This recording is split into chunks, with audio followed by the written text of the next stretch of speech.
Salut les amis, c'est Mon Auteur saison 2. Aujourd'hui, on va aller voir Godot, auteur de bande dessinée. Voilà, c'est parti et je crois bien que c'est par là.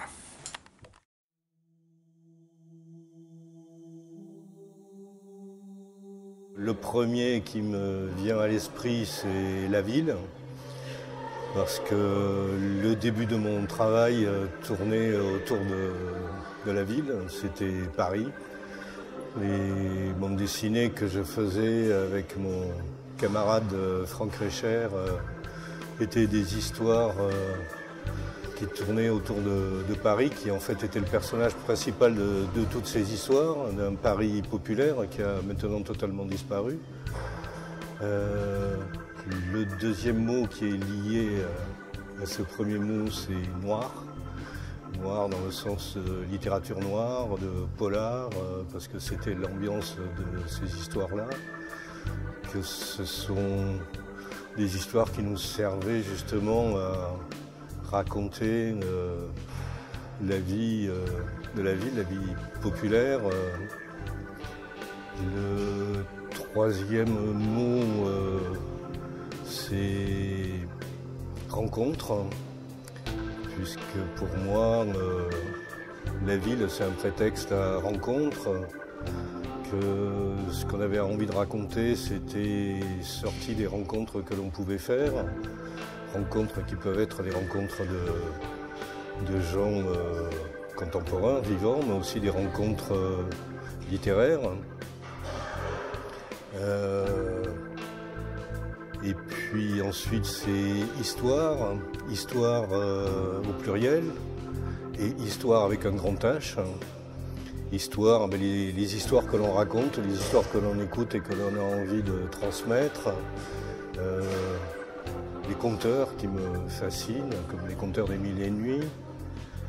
Histoire avec un grand H, c'est l'intérêt porté justement à toute la partie historique, que chaque fois, que ce soit avec Franck, que ce soit seul ensuite, on a toujours essayé de développer dans nos récits.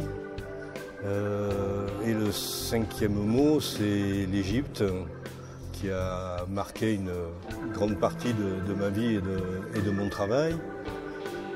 Par exemple, le premier album que j'ai fait qui est lié à l'Égypte, c'est une adaptation du roman d'Albert Cossery, Mendiant et orgueilleux. Albert Cossery est un écrivain qui était égyptien, mais qui écrivait en français. Et à partir de là, j'ai ensuite découvert l'Égypte et ça m'a amené à passer 20 ans de ma vie dans ce pays, à continuer à faire de la bande dessinée pour des auteurs français en étant là-bas, mais aussi à travailler dans la presse égyptienne.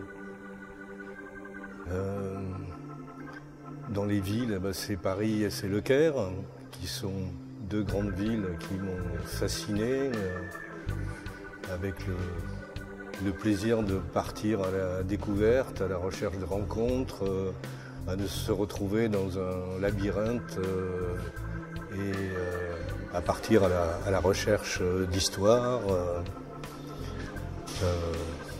Que dire d'autre ? Non, je suis auteur de bande dessinée, je suis pas riche.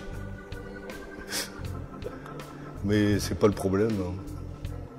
J'ai la chance d'avoir pu faire tout au long de ma vie ce que je voulais dans le domaine de la création au niveau du dessin et de l'écriture. Et c'est la bande dessinée qui m'a permis de faire ça. Pour la partie économique, comme tout le monde le sait, à part quelques rares exceptions, il est très dur même de survivre en faisant de la bande dessinée.